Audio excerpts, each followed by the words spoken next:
Pessoal, então, boa noite. Na aula de hoje nós falaremos sobre a segunda parte da tecnologia de carnes e derivados, né? E nós vamos falar como obter a carne que a gente tanto consome aí no nosso dia a dia. Então, né, para a gente obter a carne, né, a gente vai ter aí o abatimento ou o abate dos animais. E os animais comumente abatidos são os bovinos, os suínos, as aves, que daí a gente vai ter o frango, o chester, o peru, entre outros, os ovinos e os caprinos, tá? A gente também tem os peixes, né, e os moluscos, enfim. Então, a gente tem vários produtos aí que a gente abate para garantir a carne, né? Apesar de que muitas vezes a gente fala a palavra carne como se fosse, como que eu vou dizer? Como se fosse a carne vermelha somente, né? Mas a carne é de tudo aquilo que é o que a gente consome, né? De pele do animal, tá? De músculo e pele do animal. Então, quando a gente fala nessa carne, né? Quando eu abato ou sacrifico esse animal, depois desse processo, esse animal é dividido em diversas partes de carnes. Então, o frango vai ter lá a coxa, sobrecoxa, o peito, o pé, enfim, né? Isso a gente consome, a asa, o boi vai ter o contrafilé, o mignon, a maminha, a costela, o cupim. Então, a gente vai ter aí várias partes e cada animal vai ter aí a sua parte e os seus nomes específicos, tá? Mas, por exemplo, se eu pego ali cortes suínos e cortes bovinos, eles parecidos, a gente tem muitos nomes parecidos, tá? E tudo aquilo, né, todas as outras partes que a gente, em termos, não consome, né, como as vísceras, partes gordurosas, sangues, peles, sebos, tripas e outros, tá? Então, a gente divide as partes de carne, então a gente separa as partes que são as carnes e as partes que são as vísceras, partes gordurosas, sangue, entre outros. O que não é comestível, que o ser humano não consome, que não vai para subproduto da alimentação humana, tá? Ele é utilizado para produção de rações, tá? Rações animais, então ele vai para um setor específico daquela indústria para produzir ração. Pode utilizar o sangue tanto para produção de plasma sanguíneo como para farinha, tá? Então eu também consigo utilizar, então eu vou secar esse sangue e aí eu vou fazer a farinha. E o sebo, né, que é a parte gordurosa ali que está presente naquele animal, tá? Depois que a gente funde, o que é fundir? Eu tenho ele em duro, porque o sebo ele é duro, é um lipídio, é uma gordura, tá? Essa gordura eu fundo ela, quando eu falo de fundir, eu dissolvo ela se torna líquida, tá? Faço esse processo de fundição e aí eu purifico ela e aí mando ela para a indústria que fabrica sabão. Então, para vocês verem como que a gente tem várias utilidades aí para aquele animal que a gente abate, tá? Então, não é simplesmente, matei e acabou, e o que não sobra a gente joga no lixo. Não. A gente tem outras indústrias que vão utilizar esse produto para fazer produção de outros subprodutos, tá? Dentro disso, a gente tem, então, o boi, né, que são os bovinos, que, né, normalmente a gente extrai a carne dos bovinos, principalmente de um gado doméstico, tá? A gente tem diversos tipos de carnes, né, e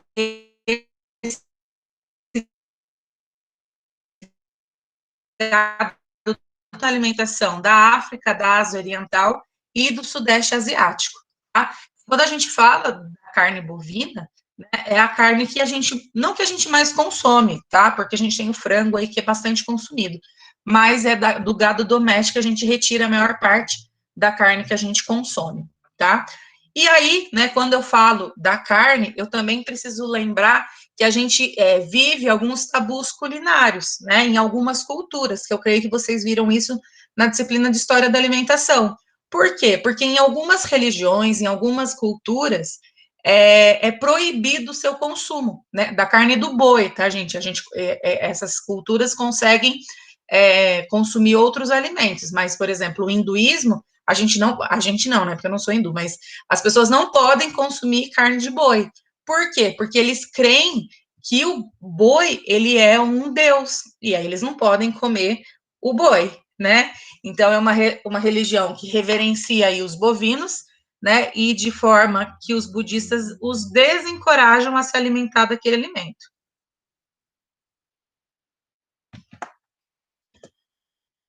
Então, quando a gente fala de boi, muitas vezes a gente fica, né, no pensamento se eu posso consumir boi, carne de boi, carne de vaca, qual que é a diferença que existe nesses dois, tá? Mas existem sim algumas diferenças. Então, normalmente, a carne de boi e vaca, de forma geral, ela é bastante equivalente, tá? Com exceção dos lipídios. Por que dos lipídios?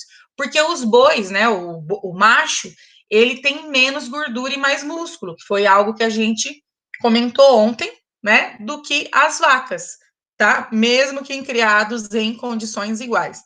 Agora, se eu crio eles em condições diferentes, possivelmente vai ter mais discrepância ainda nessas características, tá?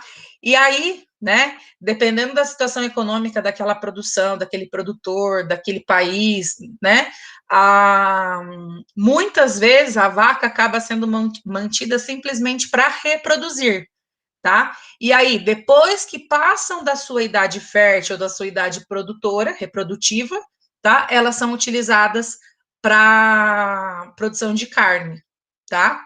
Mas daí, essa carne normalmente vai ser um pouquinho mais velha, mais velha não, desculpa, mais dura, por quê? Porque essa vaca já vai estar mais velha. Então, tanto as carnes de bois como de vacas mais velhos são normalmente mais duras, tá? E por isso que normalmente elas são moídas, tá? Não quer dizer que a carne moída que você comprou lá no açougue, ela foi moída, que a carne moída que você comprou é de um boi velho, tá? Mas é mais fácil moer porque ela acaba se tornando daí, a gente consegue equiparar ali a sua qualidade com os outros produtos, tá? E aí, quando eu falo desse boi, desse gado, né, eu preciso pensar também como esse boi, como esse gado, ele vai ser criado, né? Então ele pode ser criado em pastos, né, em campos ou em planícies, tá? Podem estar confinados em currais, isso também é uma possibilidade. E aí, normalmente, nesse caso, quando é em curral, todos os gados são alimentados de maneira igualitária e de forma semi-industrial, então é bastante padronizado, tá? E a alimentação é bastante balanceada também. Então, através das rações, né, os veterinários, eles acabam buscando soluções para garantir aí uma carne de qualidade para ser vendida. Por quê? Porque se a carne não for boa, as pessoas vão deixar de comprar. E lá no frigorífico eu já consigo saber se essa carne vai ser boa ou não, tá bom?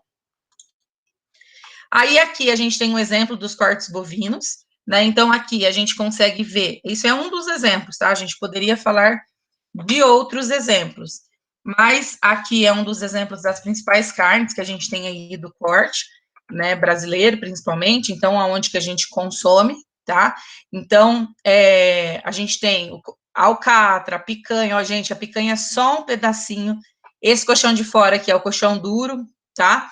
Se caso, tipo assim, a gente acontece muito de comprar picanha e vir aquele pedação de picanha. Normalmente, quando vem esse pedação de picanha, a gente vai estar comendo colchão duro, tá? Aí, próximo disso, a gente tem alcatra, tem o contrafilé, tem o entrecorte ou a capa do contrafilé, tem o acém, a paleta, que é dos braços, o pescoço, a costela, né, que a costela já fica aqui próximo da barriga, ó, por exemplo, já vai ser bem mais gordurosa, o peito, a parte do patinho, tá? O colchão de dentro, a maminha, né? Então, esse colchão aqui normalmente é mais mole, e assim por diante, tá? Então, a gente tem outros exemplos que vocês podem procurar. Eu trouxe essa figura porque era mais fácil de visualizar no slide, tá? A gente tem vários tipos de corte bovino, e dentro, no meio disso tudo, tem outros cortes, tá? Tem outros pedaços que a gente consome também. E aí a gente vai ver o vídeo do abate, né? Do pré-abate e do abate bovino, tá? Isso daqui é principalmente, né, é interessante a gente assistir o vídeo para visualizar como acontece. É um processo bastante interessante. Tem algumas partes, talvez vocês fiquem um pouco chocados, tá? É normal, mas é bastante importante a gente conhecer aí esses processos, tá? Para saber o que a gente está comendo, o que a gente está dando para as pessoas comerem também.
Os cuidados com os animais já começam na fazenda de origem deles, onde o carregamento deve ser feito sem levar o animal ao estresse. São evitadas contusões e a higiene do caminhão também deve ser considerada. Um dos cuidados que se tem com os animais e que é fator determinante na qualidade da carne é com o seu nível de estresse, o que pode prejudicar o resultado final do processo, influenciando diretamente a vida útil da carne nas prateleiras. O transporte dos animais até as plantas de abate deve ser feito também evitando contusões nos animais, assim como seu desembarque e encaminhamento aos currais de descanso. Os animais chegam ao frigorífico pelo menos 12 horas antes do abate. Isso tem a função de deixar com que descansem da viagem que fizeram, geralmente muito cansativa e estressante. Já no recebimento, são inspecionados para que se verifique as suas condições. Caso algum animal tenha sintomas de tristeza ou alguma patologia, eles são enviados para o sequestro. Os que porventura cheguem fraturados vão para o abate de emergência, evitando que fiquem sofrendo durante a espera do abate. Se algum animal chega morto, é levado para a sala de necrópsia. Nos currais, os animais estão separados por lote, procedência e sexo. Eles passam estas 12 horas em dieta hídrica, ou seja, apenas bebendo água, com o objetivo de fazer a digestão, reduzir o volume estomacal e intestinal e repor as energias perdidas durante o transporte, causado principalmente pelo estresse. A dieta hídrica acelera esse processo de digestão para que o sangue volte a se distribuir no corpo, facilitando o sangramento do animal. O banho de aspersão tem várias finalidades. A primeira é de tranquilizar o animal, a segunda é a desinfecção do couro e proteção bacteriológica, pois a água utilizada tem 15 ppm de cloro. O banho provoca uma vasoconstrição periférica e uma vasodilatação interna. A água fria contrai os músculos e couro, contraindo em consequência os vasos periféricos, aumentando a pressão sanguínea e facilitando a drenagem do sangue no momento do sangramento.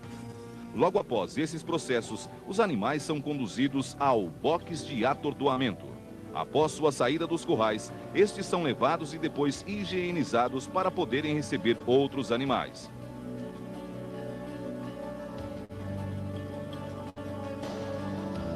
Aqui começa o abate.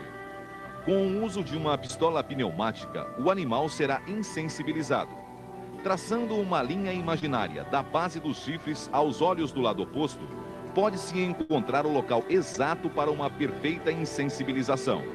Este processo bloqueia o centro sensitivo do animal, porém os centros cardiovascular e respiratório continuam em atividade, facilitando a sangria e evitando o seu sofrimento. Assim que o animal é insensibilizado, ele é içado, sendo conduzido à canaleira de sangria, onde seu corpo é riscado, estando pronto para o sangramento.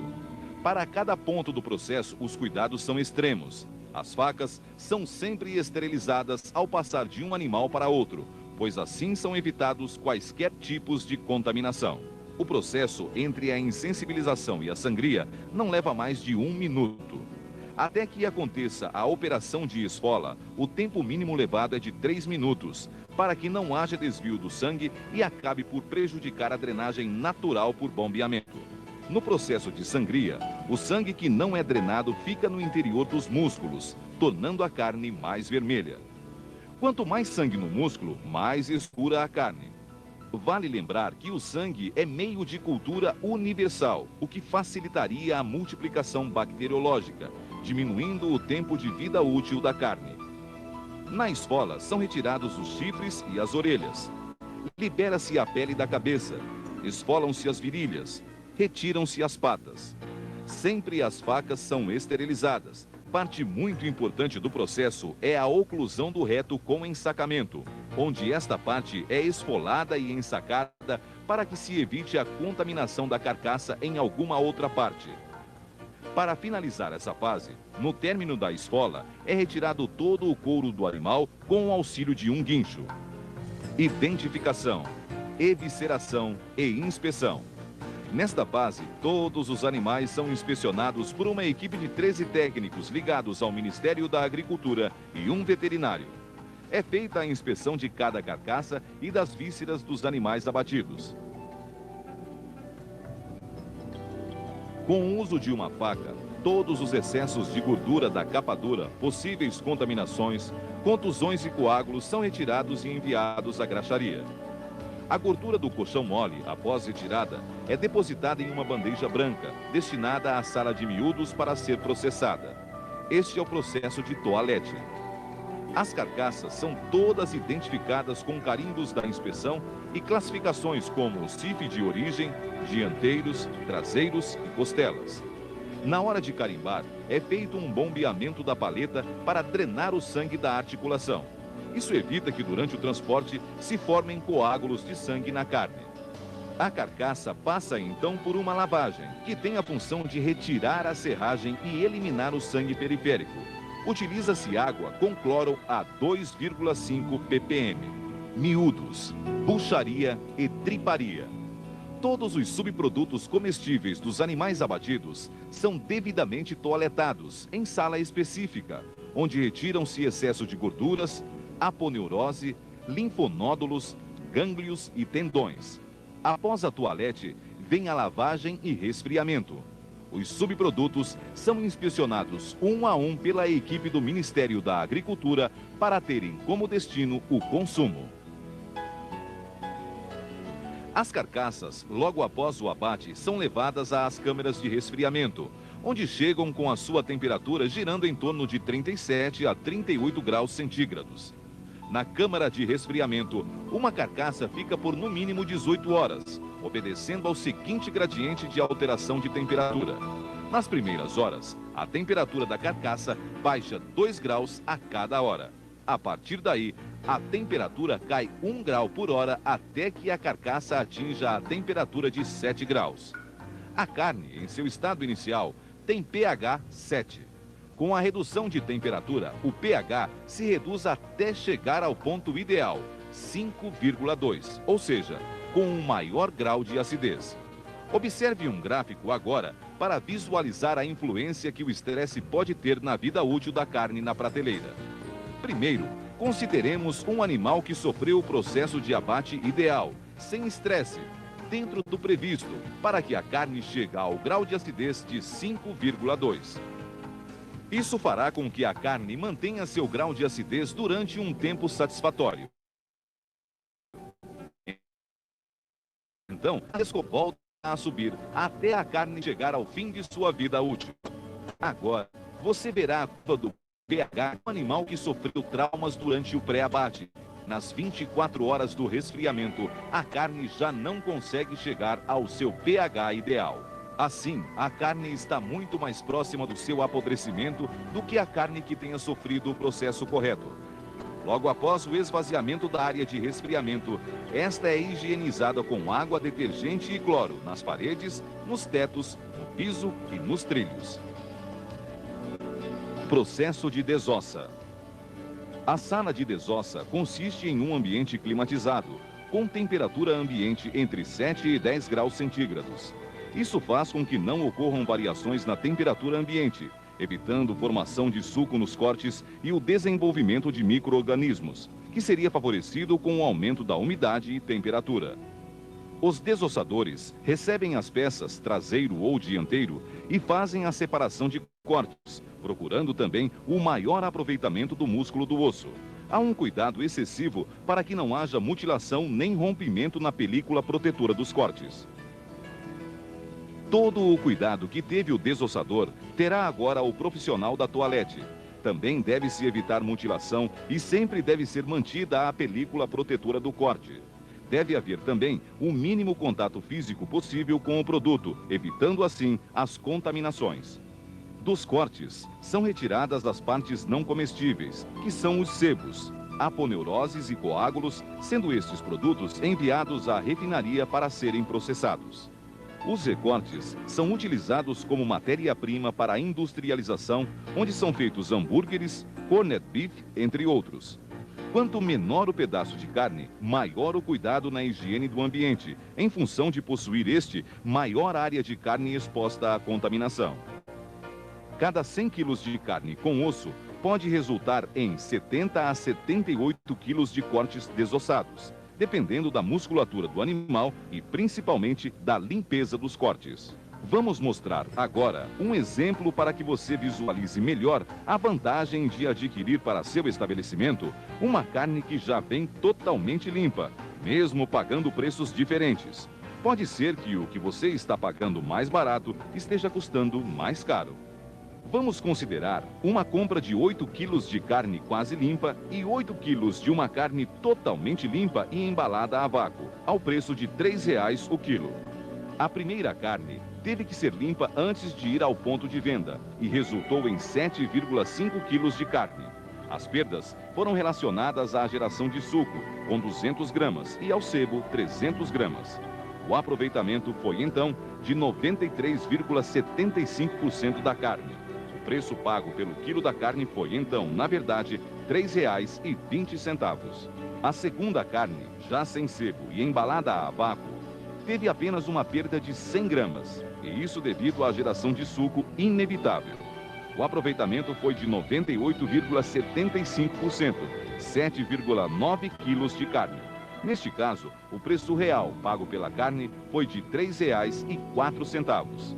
Isso dá uma diferença de 5,2%, o que é bastante considerável. E para reforçar as vantagens de se comprar uma carne que já vem pronta para ir ao ponto de venda, consideramos o preço inicial de R$ 3,10. Mesmo assim, o preço final acaba sendo menor que no primeiro exemplo, R$ 3,14. Com o corte devidamente lapidado, este vai para a mesa de embalagem. O processo de embalo a vácuo é feito com um equipamento específico, que extrai o oxigênio excedente da embalagem e, através da solda, impede o refluxo de oxigênio no transcorrer do armazenamento dos produtos. A embalagem passa, então, em um túnel contínuo que trabalha por imersão e convecção simultaneamente, com água aquecida a 88 graus. Há um encolhimento da embalagem, que melhora a estética e o...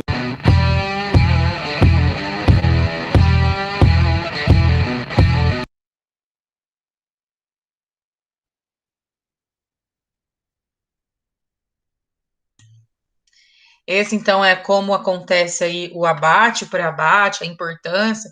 Ficou bem explicado esse vídeo. Eu sei que o final, ele acaba do nada, dá até um susto, né? Porque tá com uma vozinha tão tranquila e aparece. Inscreva-se.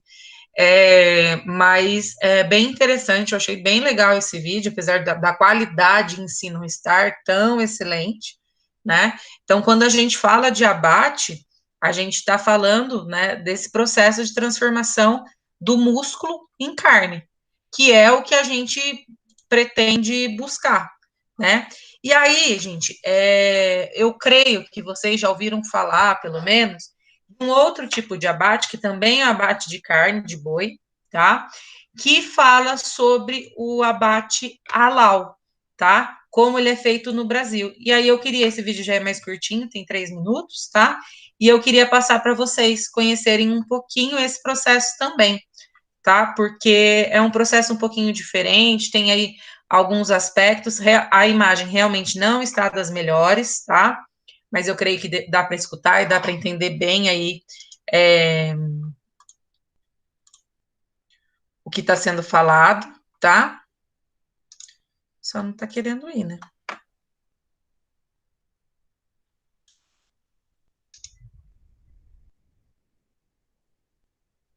Só um pouquinho.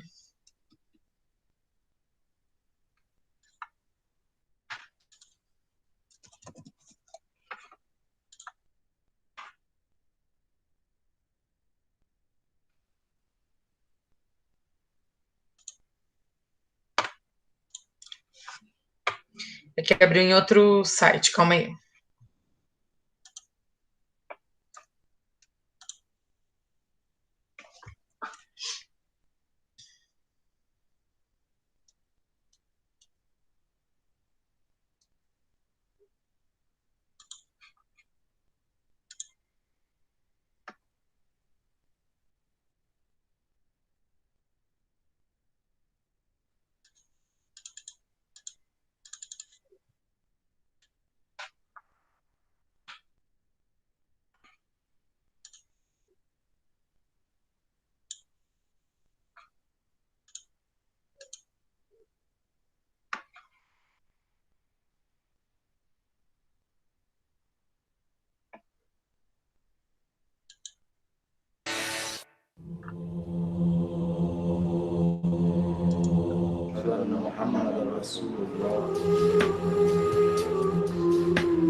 سبحان ربي الأعلى.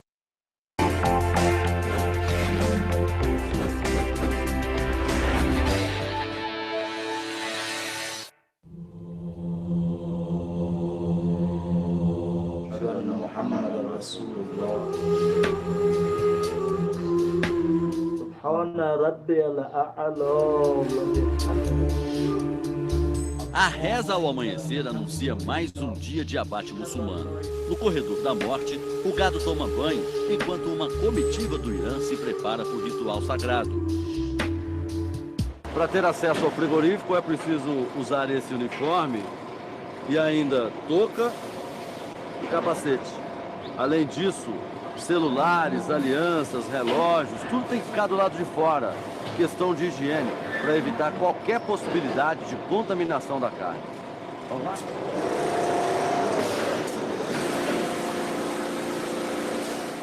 A rigorosa higiene segue os padrões internacionais. O abate muçulmano é conhecido como halal, palavra árabe que significa legal, permitido. Os animais morrem degolados. As imagens são muito fortes, por isso não serão mostradas. Há uma faca afiada para cada animal. Pela lei muçulmana, animal, depois de ser degolado, ainda tem que ter vida dentro do corpo, espírito do animal tem que ter dentro do corpo. Isso leva a 30 segundos e 2 minutos, a 2 minutos. E se o animal não se mexer na hora do... Aí desqualificado para nós, não vai ser aceito para nós. Vocês descartam o animal? Sim, vai para o mercado interno. Antes de cortar, o degolador tem que pronunciar uma frase. Bismillah, Allahu Akbar. Significa em nome de Deus. Por mais cruel que o abate possa parecer, ao evocar o nome de Deus, os muçulmanos estão agradecendo pelo alimento enviado do céu e pedindo perdão por matar um animal, não por sadismo ou prazer, mas para garantir o sustento de seres humanos. Ravi veio há 10 anos de Teherã, a capital do Irã, para trabalhar neste frigorífico em Araguari, no Triângulo Mineiro. O senhor faz quantas degolas por dia? Às vezes tem 500, 600, às vezes tem 1000, às vezes tem 1.200, tem que degolar tudo. O que também impressiona é a rapidez com que o boi chega em pé de um lado e sai em pedacinhos do outro. Em 24 segundos você abate e desmancha um animal. A sequência de tudo isso aparece no dia a dia do consumidor, com um bife mais macio e mais saudável, e produtos que vêm do boi com melhor qualidade. Você sabia, por exemplo, que as patas, além de servir para fazer mocotó, são usadas na produção de lubrificantes de aviões? Das canelas saem matéria-prima da gelatina, sorvete, filmes de raio-x, líquidos para extintores. Com o couro é possível produzir chicletes, cosméticos, adesivos, fósforos. Os pelos servem para fazer pincéis e as tripas, raquetes de tênis. Nem o berro é mais desperdiçado.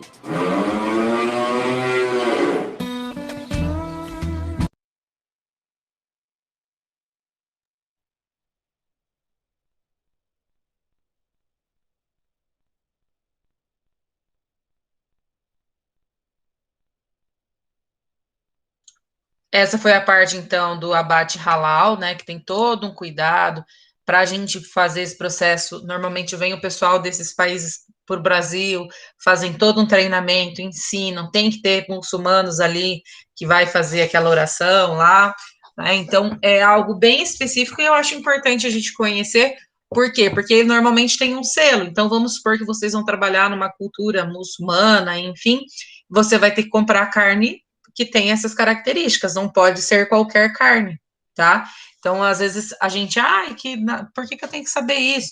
Mas é porque muitas vezes vocês vão ser responsáveis pela compra desses produtos, né, desses alimentos aí para a produção, e, né, então, às vezes, vocês têm que entrar em contato com a indústria, com o abatedouro, para poder fazer a compra aí dessa carne, e aí vocês conseguem saber, né, o que é a carne que vocês precisam consumir, comprar, né, então, e isso, gente, esse processo acontece para o frango, acontece para todos os outros animais que eles consomem, tá, então tem uma série de fatores, isso daí é um dos fatores, tá, que eles levam em consideração na hora do abate, para fazer a compra e a exportação, né, importar o produto aqui do Brasil, mas tem uma série de fatores que a gente precisa levar em consideração quando a gente compra. Então, e ali a gente pode ver que se não atender o padrão que eles estabelecem, vai para quem?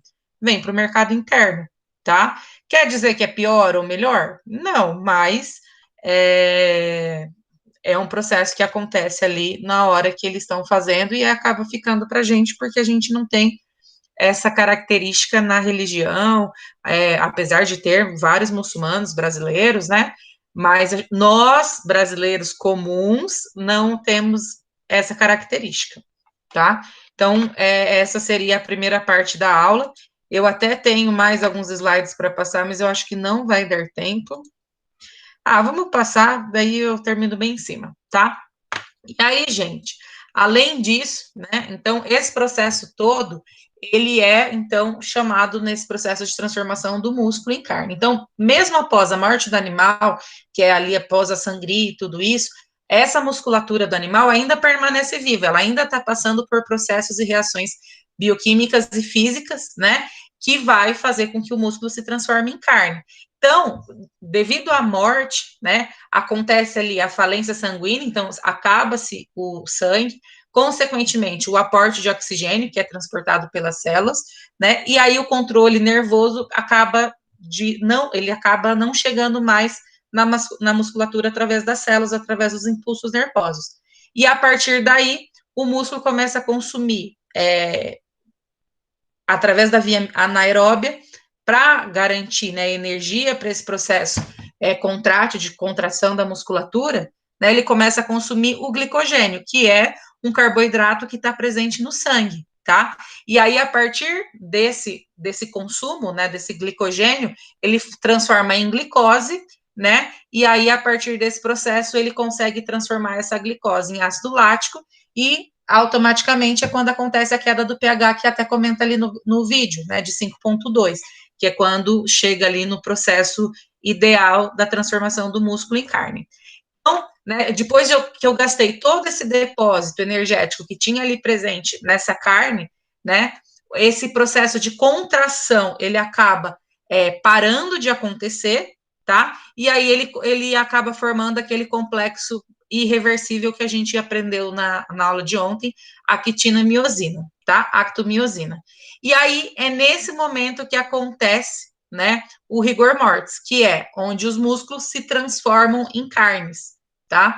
E o aspecto mais importante nesse processo de transformação de músculo em carne é a queda do pH. Então, é quando acontece a diminuição do pH, e isso vai influenciar diretamente a qualidade da carne, que daí, posteriormente, nas próximas aulas, a gente vai falar um pouquinho.